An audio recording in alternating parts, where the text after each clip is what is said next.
Manchester City and Spurs, but we didn't expect to see what we did at half-time and then that reaction from Manchester City. Where did it come from, Micah? I just think, you know, we're all saying at half-time we need to change something, get Kevin De Bruyne on. it wasn't needed, and I think that's the great thing about Pep. He knows what he wants, he sticks to his principles, and in the second half, they upped the tempo, the urgency was a lot better, the pressing was a lot higher. Rico Lewis was more advanced instead of just staying in that midfield role, and it just gave him the belief, that first goal gave him the belief to go on and do it. And what does that give you, Issy, when you're in a team that has been 2-0 down at half-time? You've probably got the manager's words stinging and ringing in your ears as you come out for the second half, but to produce a performance like that? Well, as Micah said, I think that tactically nothing changed at half-time, other than it was just pure hunger and desire from City. They were pressing higher, they were more aggressive, they're going in for every duel, and I think they lacked that a little bit in the first half. They're a bit soft. Tottenham were winning everything, and I felt like that response from City, it wasn't anything tactical, it was just pure belief, desire and a bit more oomph from them. And are some wins bigger than other wins? I think that's massive. I think Man City now have got that thing that Manchester United had when I was a player, when we were competing against them and you'd hear they were 2-0 down, but you didn't believe they'd get beat. And I think Man City have got that right now. I think since May, they've gone behind 5 times in the Premier League, 2-0 down, I would say. And they haven't lost one. They've won 3 and drew 2. So there's something special about them. We know that as a team. They're a great team. But that sort of fight, that will to win, that going to the end, where you never know that they're beaten, that has a real special quality to have. And that's a massive problem, certainly for Arsenal this season. It's been a big problem for Liverpool in the last few years. But I think that result tonight for Arsenal will be a real blow. Gary Neville called it a pivotal half of football. Micah, would you agree? Yeah, I mean, look, we're only at the halfway stage. Yeah, we don't want to get too Didn't sound like it, innit? No, we don't, because Arsenal are playing brilliant football. But there was a story, there was a narrative building about Manchester City that they were losing their way when Arsenal weren't. And had they not won here, that gap was only going to grow. Pressure. I think we said before the game, and it's a massive game. Man City needed to win tonight. They showed the character. Tactically, they got it right. Too laboured in the first half, managed to step it up in the second half, and you could tell the urgency was there in the second half. It wasn't in the first half. You could just see that the pressure was starting to build. You know, the fans booing at half-time, they weren't happy with what they've seen, and they got a reaction, and that's the best way to respond. They got a reaction from players who were part of that first half performance as well, and here are 2 of them, Jack Grealish and Riyad Mahrez, with Patrick Davison. Guys, well played, Jack. Incredible comeback, but let me take you back to the City dressing room at half-time. How much trouble did you think you were in? Yeah, a lot. I thought we actually done all right in the first half. You know, probably had the better chances, and then it was a bit like last week, really. You know, we conceded a goal, and then I don't know what, we took like a stupid free kick or something, and then we scored another one. So yeah, it weren't obviously, you know, the best dressing room at half time. It was silent for a little while at the start, but you know, the manager spoke to us, you know, give us some encouragement, and I thought we were brilliant in the second half. So Riyad, when you're in that dressing room and, like as Jack says, it's silent, is your mind racing? Are you thinking about the league table? Are you thinking about Arsenal, or is it just focusing on the job in hand in the second 45? Oh, you're thinking about everything, really. Everything go through your head, but I think, like Jack said, I think we played good in the first half. We had the ball. They didn't have anything apart from the 2 goals we conceded. So when we come back, we was a bit frustrated at half time. When the manager spoke to us, and then we knew, and we've done it before, that we can come back from 1 or 2 goals behind, and that's what we did. I think we played so good second half. We showed what we are, and a bit of luck as well, but we provoked the luck and we deserve the win. Jack, I saw you smiling when I asked Riyad if his mind was racing. Was yours? No, well, no, not really. You know, you're not really thinking about. Well, I weren't thinking about, you know, the table or anything that you mentioned. Just thinking about, you know, the game. Since I've been here, you know, we've lost, I think, both games against Spurs. So, why do you think that is? What makes them a particularly difficult opponent for you? Yeah, God knows, they sit in, they've got good, obviously Harry likes to drop deep, and then they have good runners in behind and stuff like that. But yeah, I'm not too sure. And I thought that was the case, at half-time in the dressing room, but, in the second half, I thought just the way we started and the tempo, and the early goals to help, and Riyad was on fire, so it helped us. You were on fire, Riyad. Oh, we try. Yeah, It's so lucky, No, we try to, like he said, we start very good the second half, and we scored 2 goals early as well. So it put us in a great position to keep going and to push them. And I think, like I said, we deserve to win, and it's very good. We have to keep going.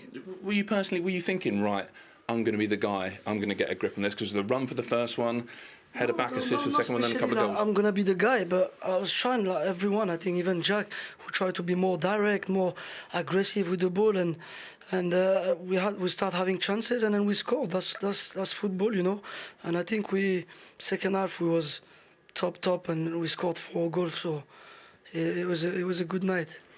Be more direct. Was that the message from the manager?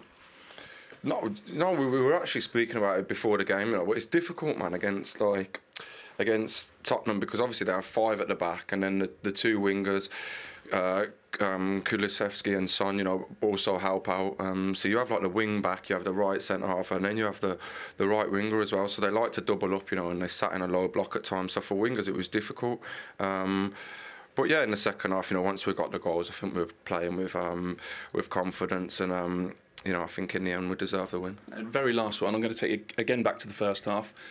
My highlight of your game, that tackle on Son, racing back. What tackle? Wow, I was scared. I thought he was gonna foul him. He was the last defender. You know the one I'm talking about, don't you? I know what you're talking about, but it's never a good sign when that's the highlight of a wingers match. I didn't realise I was insulting you. Sorry, God. Jack. I'm trying to think now. Did I take anyone on or something? It was a bad game, but I just thought it's not something we always see or associate with you. Is all I was going to say. Obviously, we've got to do it, haven't we? And I think.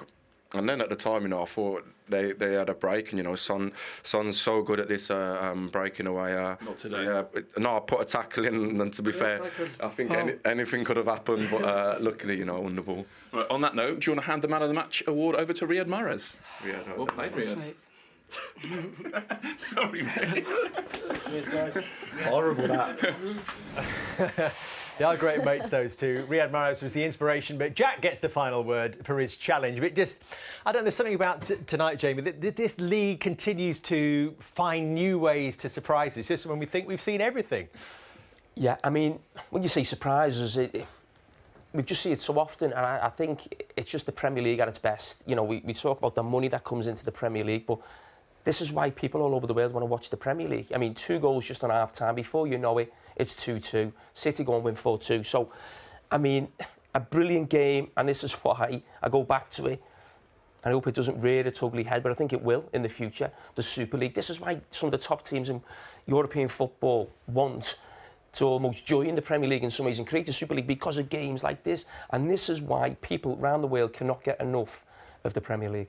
Just on Alvarez, he told us before the game that he'd had to be patient. This was his first Premier League start since winning the World Cup. Do you think that worked with Alvarez and Haaland as a general point? Well, I think it did. He picked up that role. He wasn't directly up with Haaland. He sort of dropped off Spurs' back three a little bit and created a little bit of a problem. And I think that Guardiola's team selection is normally based on a feeling, isn't it? He feels... He looks at what he's seen in training, body language, things like that, rapport with other players around them, who's feeling it, who looks in good form. And Alvarez, to me, looks like the type of player who gives 110% every day in training, and he's always ready when he can be counted on.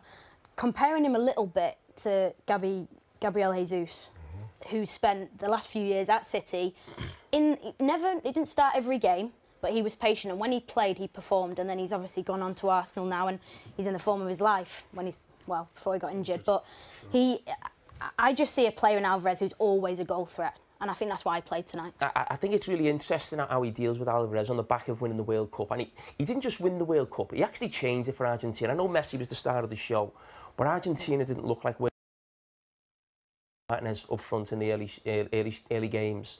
He came in and completely changed it and did a lot of running certainly for Messi as well, a lot of press, a lot of energy.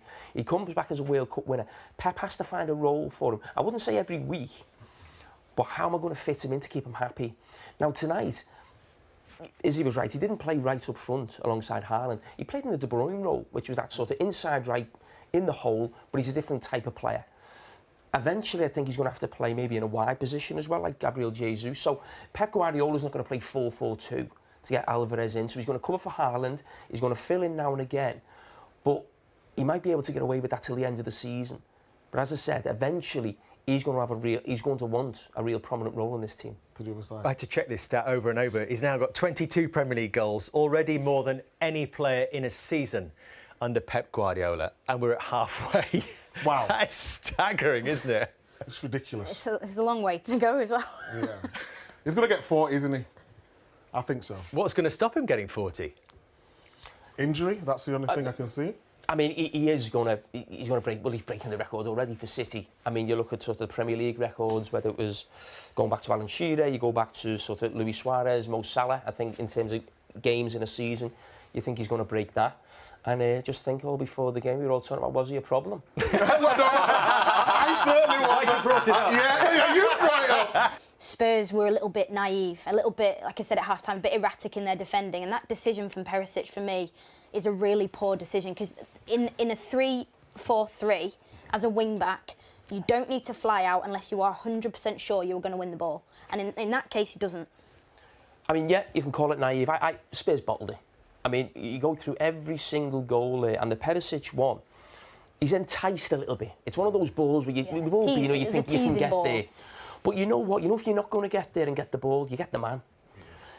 And for how much we've lauded Manchester City for the last 20 minutes, you can go through every one of those goals, and every goal ends up with a Spurs player, at least one missing a challenge, or Perisic misses a challenge. That's it. You go back to the... Just mistiming rather than bottling. Well, maybe you're not happy with the word that I've used. What I'm saying is, if I'm a player there, if I'm centre-back, and I've got someone flying out, there's only two things that can happen. You tackle them and win the ball, or you foul them. You don't make no contact with anything. Not at all. Now, maybe you could argue, I'm trying to get there and get there before him and get the counter-attack. You grab his shirt, you pull him down, you do something. You don't do that. Conte's a defensive manager. You know, so sometimes we criticise them for starting games slow and they go behind. He has been the opposite, because he can never rely on his back three or his back five or his goalkeeper to keep a clean sheet. I always feel like they're going to concede a goal. Now, he's not going to change his tactics. This is what he does. He relies on a good, strong base, and I'm going to have great attacking players to cause problems on the counter-attack. He's got those great attacking players, but his goalkeeper and defenders are nowhere near good enough for a Conte team to be successful, and that's where they've got major problems. Very interested to hear what Antonio Conte has got to say on this one. Well, Pep, what did you say at half-time? Because whatever it was, it worked. Do you believe in that? It's a question. Yeah, you have to prepare better. People keep telling me that. Yeah, I cannot deny how happy we are, but we are far away from the team that we were. Not in terms of play, because we play good in the first half, but there are many things in terms of competitiveness and in terms of what we have to do, and many, many things that we are far away. So, Rico Lewis concede 4 fouls. Of course, not yellow cards because it's Rico Lewis, you know, and we don't react. So we give the first goal, and after the second goal is ridiculous. And we play short, and we play because our manager told me I have to play this, I have to do this, but there's nothing from the stomach, from the guts. And today we're lucky, but if we don't change, sooner or later we're going to again to drop points. So what are the things that are missing? Guts, for one, for what you're talking about? Passion, fire, and desire, and to win, and from the minute one. And it's the same with our spectators, our fans. So they are silent 45 minutes. And then they booed at half-time, some of them? Yeah, that's good. We play good. They boo because we're losing, but not because we play bad. We play good. We have more chances. Expecting goals from Tottenham is 0, plus 89. So we are better. They boo because we were losing. But maybe it's the same like our team. Maybe we are so comfortable winning 4 Premier Leagues in 5 years. And that's why we, you know. And after we score a goal, they react. Yeah, but That is not the point. So do you think from players and spectators, maybe 4 titles in 5 years, a lot of success, loads of success, maybe a little bit of fire's gone out of everything? Definitely. Otherwise, we don't concede the goals that we concede in every single game. We give them. We give them. And when I tell score goals, yeah, congratulations, but we give them. And today we were lucky, but the day after we will not be lucky. So how do you get that back, that fire, the guts you're talking about? I insist. It's my duty, my job.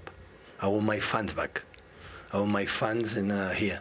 Not my away fans. My away fans is the best. But my fans here, for the doing one, support in every corner and every action and support it. And because we play, we cannot expect. So the Tottenham is one of the toughest opponents I ever faced from Antonio, how they defend, how good they are organized, how good they make a build-up, how they link with Harry Kane, how they Kulusevski song, even Betancourt in the other one. They make an incredible switch of plays in the opposite side. The threat they have in every single moment is incredible. So I could not expect it here in 4-0 in the 30 minutes. So I don't know that. But sometimes you need the game like we have done. But after we get them. In some ways, do you think do the players need to give the spectators more? If you're saying the guts isn't there, the fire's not there, maybe that happens. We have to do it, but everyone is like relaxed, you know. So the Premier League don't wait. We have an opponent in Arsenal like they have the fire. Do you think they look like a team that hasn't won the Premier League for a long time, and you look like a team that's won it 4 and 5? 2 decades. I know. Without winning the Premier League. And every player knows we'll be in history, like we felt when we won the first Premier League and break all the records and another one back-to-back and 2 times back-to-back. Life in everything, we don't have the fire inside, it's not. And we don't have to ask anything. I just explained the reality that everything is so comfortable. And the opponents don't wait. The opponents are there. You tell me, Pep, how bad? No, we're second in the league. No, yeah. So we are not 20 points behind. But you're not happy. It's not. I mean, it's not my questions, is it? You're not happy with your players. Of course I'm not. I don't recognize my team. My team always had passion, have desire in everyone, and run and everything. And obviously you've told all this to them as well in the dressing room. Yeah. To tell you what I said. Come on, tell us what we can. No, absolutely not. Okay. No? Okay. All right. Thank you. And with that, he'd had enough. That is powerful stuff from Pep Guardiola. That is a rocket he's sending, not just to his players, it feels, Micah, but to the crowd, to the whole club. It was scathing, that interview, wasn't it? I mean, we normally see Pep's interviews and they're very sarcastic. Today, he come out and was like, he's almost like he's saying he's had enough of the situation of he's producing something so good, but no one seems to be satisfied. He talked about the level and the standard and the desire of not just the players, but when you start going and talking about the fans and stuff, it's a difficult situation. When the fans boo, it's never acceptable. He seems to be upset by it. But it's like he's taken that really personally. But he understands why as well. Yeah, of course, because he's a top manager. He's done great things, like we said, 4 out of the last 5. But I just thought that interview is like he's at the end of his tether. And I've not seen him like that before. I disagree. I think it was a brilliant interview. Yeah. No, I'm not saying it's not a brilliant interview, but I think normally we get sarcasm. Yeah, of course. But we didn't get that today. Yeah, but Pep Guardiola's never normally been in this position that often, where he feels he's got to send, as you said, a rocket to everyone. Not many managers can get away with criticising their own supporters. Jurgen Klopp did it in his early time at Liverpool when a lot of supporters left before the end of a game. He'll be fine. He's not going to lose the supporters. He's a god here to supporters, and he'll know that. Four titles in 5 seasons helps, as he says, but perhaps that's caused the problem, is he? We always talk about tactics with Pep Guardiola and, tactical innovations. This is about passion and fire. These are the words that he's using. This is about psychology as well. What he's done in that interview, not only, like you said, he's sent a rocket to his team, but he's done it so subtly that he's sprinkling little digs at Arsenal. because he knows that's what he's doing. He dropped it in his pre-match press conference for this game about the points difference. He keeps dropping little things in that he knows exactly what he's in, and he's in a title race. He knows he's in it, right? And I think that he keeps dropping things, A, to motivate his team, because he's doing that in interviews post-match, but he's also, he's sending a message to the rest of the league to say, we know exactly what we're in here, and we're going to put as much pressure as possible on Arsenal, and he knows that he can do that because Arteta's his mate. He would love to beat them. Yeah. It might become that between these two. I think he knows that if something doesn't change, they're going to lose the league. And he may feel that everybody in this club except him, it's no big deal because they've won so much. But he knows what it takes to win that league. He's been there, he's been the main man. And almost feels like what I've done winning 4 titles in 5, he's almost taken for granted. This is a tough league to win. I think he's getting that message there, and he realises now that I think if City would have lost tonight and Arsenal won Sunday, I think the league was over. And there's no way Manchester City could have got back how they're playing compared to how Arsenal are playing. And I think he knows that. And as he said in the interview, we keep playing like that, we're going to lose more points. And I just think that's a message to everybody around Manchester City. Yeah, there's a long way to go. We can still win the league, but we need to change and change quickly. So was this the turning point, Micah? I'll ask you again about it being a pivotal half of football. A line in the sand there. He did not make a substitution. And we saw a completely different City in terms of attitude, in terms of aggression and heart. Yeah, of course. I think the second half, they came out strong, and I think we sometimes we read too much into things. Spurs played well in the first half. Man City had their chances, had their opportunities, but they didn't capitalise. In the second half, they upped the tempo, they upped the urgency, they got an early goal, they got that confidence back, and the quality that they have in the squad, they're always going to score goals. So, I mean, we're halfway through. You know, we talk about people winning the league. It's half. You know, we've got a race though, haven't we? We've got a race, and that's what makes it exciting. Jay mentioned it's the best league in the world because of that. But I think we just all need to calm down a little. Are you talking to Pep Guardiola there? Well, everyone. I'd say don't calm down. It's great fun to watch. Well, Antonio won here last season, so nearly won again. What did you make of the 90 minutes as a whole? But if I have compared to the games of the last season, no? And when we won, I think about the performance. I'm more happy today because we played in the last game last season. I think that Manchester City dominated the game for almost the whole game. And we were really good to score 3 goals, and at the same time don't concede many goals to Manchester City. I think today we played a good game. We played with the personality. We put a lot of pressure to them. You know, against City is always very, very difficult to play. At the same time, I'm disappointed. I'm disappointed because this is the first time in my career, and my team conceded 4 goals in 1 half. But the explanation that. We have to continue to work and to try to improve this group of players. When I speak and I tell you that we have to try to reduce the gap, and the process has just started. And the process, it means that you have to work, to continue to work, to improve technically, tactically, the experience of our team.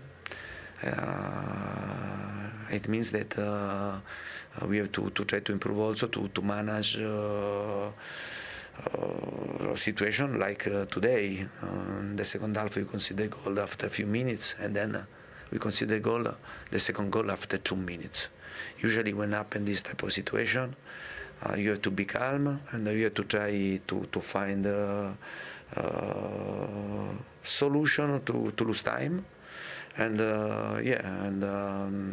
to pass 10 minutes, and then to breathe, and then to restart to play.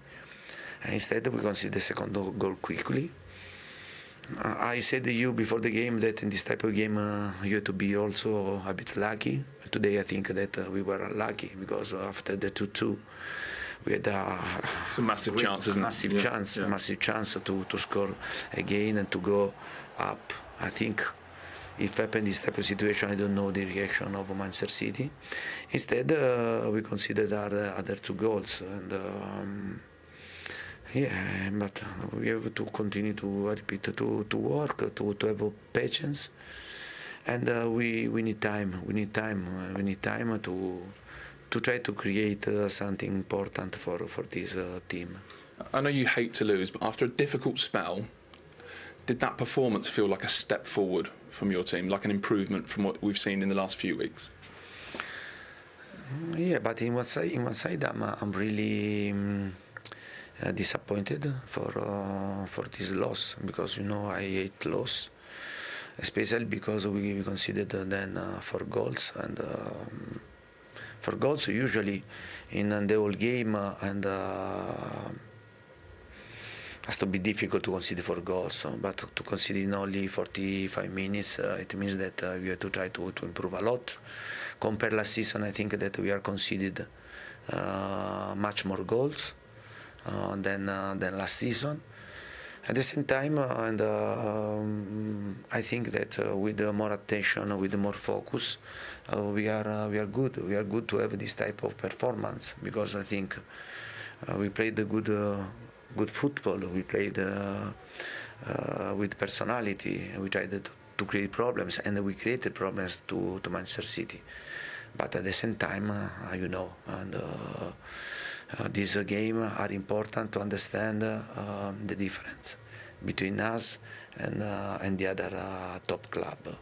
And in this moment, I think that we have a lot of difference, but we are ready to continue to work, to improve, and to fight. So what do the club need to do next, yourself, everyone else involved, to close that gap between Tottenham and the other top clubs? No, but this is not a question for me. This is a question for the club. Yeah. Okay. Thank you. Thank you very much. Thanks, Pat. Cheers. And that's him really repeating a point that he was making in the build-up to this game, that club executives don't really, in this country, get in front of the media and explain the club's bigger general strategy. Why should it be left to him, was his point, I think, in the build-up to this game. But let me ask you, Jamie, are Spurs, obviously not tonight in terms of points, are they getting closer to the other top clubs right now? Are they closing that gap that he talks about? No, they're not. He did brilliantly last season in terms of closing that gap and getting into the top 4. Now, I think they find themselves in 5th position. I think they're quite fortunate to be in 5th position. I'll tell you why. Is that no one could probably envisage that Chelsea and Liverpool would be so bad this season, really. And you look at the teams who are above them, there's a little bit of a gap between, to the top 4. And to be fair, Tottenham's aim, I would say, as a football club, over the sort of the last 10 years, is getting in the top 4. Maybe not going for the Premier League. The big problem for him this season is, of course, Arsenal. So he finishes above Arsenal last season. Even Manchester United was so poor last season. Now, I know they spent a lot of money in the summer, so did Arsenal, but Tottenham brought a good few players in as well. And I think the gap between Tottenham now and those 2 teams now is a problem for them, considering where they found themselves last season.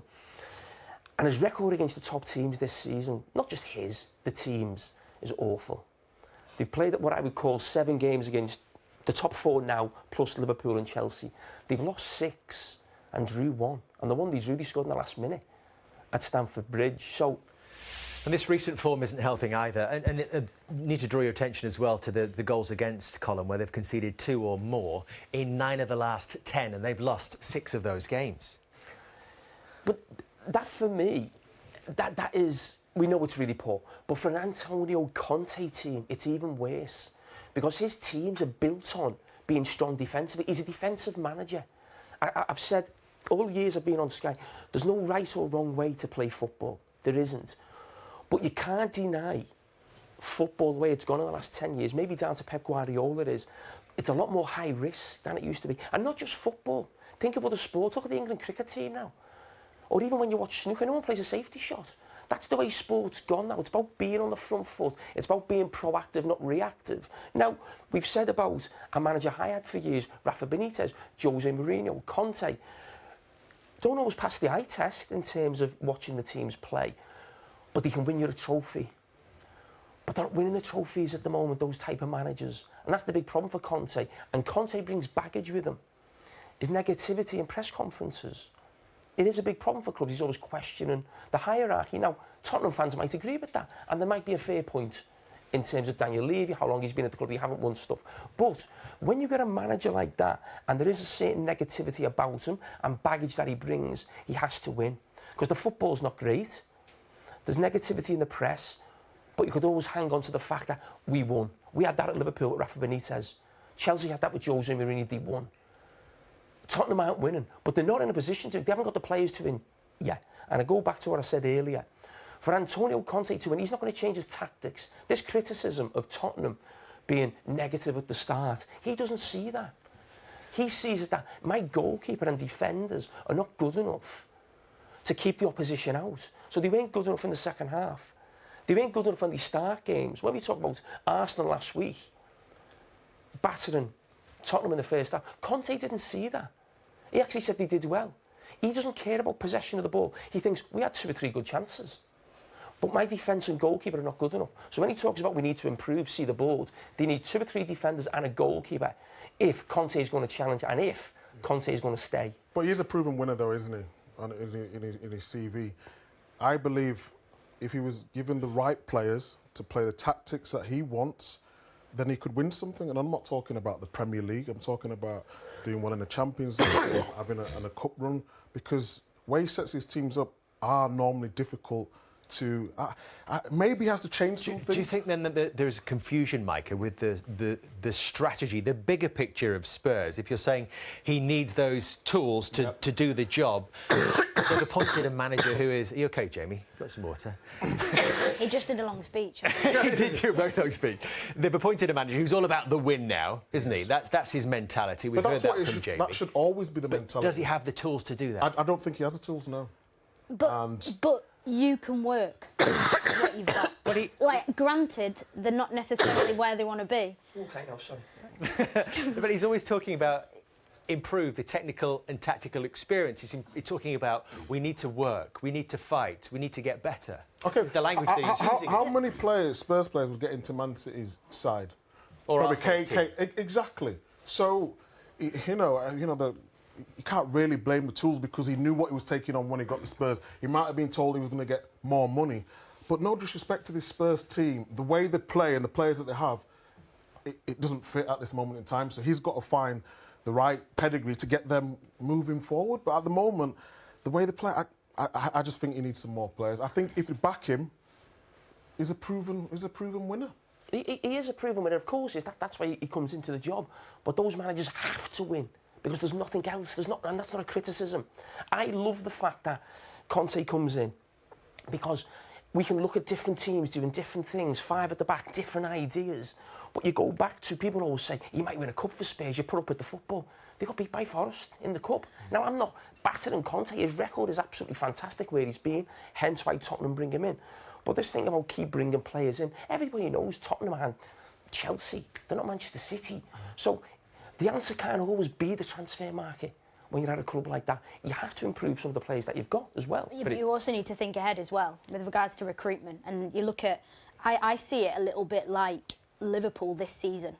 I think Liverpool expected to get the same out of Henderson, Thiago, Fabinho in that midfield, and they're not doing very well at the moment, right? And I think Conte was a little bit reliant on Son, Kane and Kulusevski to have another season on fire like they did last year. Granted, Kane scored. Son's definitely not been at it. Kulusevski's been out a little bit injured, but when he's played, he's done well. They brought in a player, Richarlison, to push those front 3. He's not played very much. He's been injured as well. He's been injured as well, but he's not played much as well when he has been fit. And he's had to wait for his opportunity. Is there an argument then, is he, if they get all this group of players fit and maybe add 1 or 2 in this window, that they could finish in the top 4 still? I think they need a centre-back. I think they need a centre-back that fits... A centre-back that's a real leader, because I think in Dyer you've got a player who isn't... His best game isn't defending, but he's a ball-playing centre-back. So I can see why he's in that central role of the back 3. But I think Christian Romero, for example, I think he's got a mistake in him. And he's a player who plays with his heart on his sleeve. He's quite erratic, he gets stuck in, but I think you need a bit more discipline in that back 3 to then let the players in front of you go and play. And I think they're lacking, and with the goalkeeper as well, with Lloris. The goalkeeper for Tottenham right now has been a good goalkeeper for Tottenham. He's now become a liability, and they need to change it. They need a new goalkeeper for next season. When Antonio Conte is talking about taking them further, or maybe getting top 4 or challenging for big honours, they need a new goalkeeper, they need 2 centre-backs, they need a right wing-back, and that's not to come into the squad, that's to play.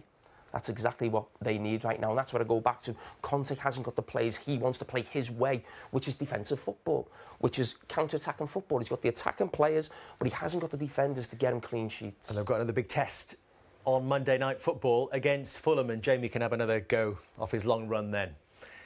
As long as his throat's all right. We'll see. It hasn't helped Spurs' cause, of course, that Arsenal are having such a great season, leading the title race still, but with a huge game coming up for them on Sunday.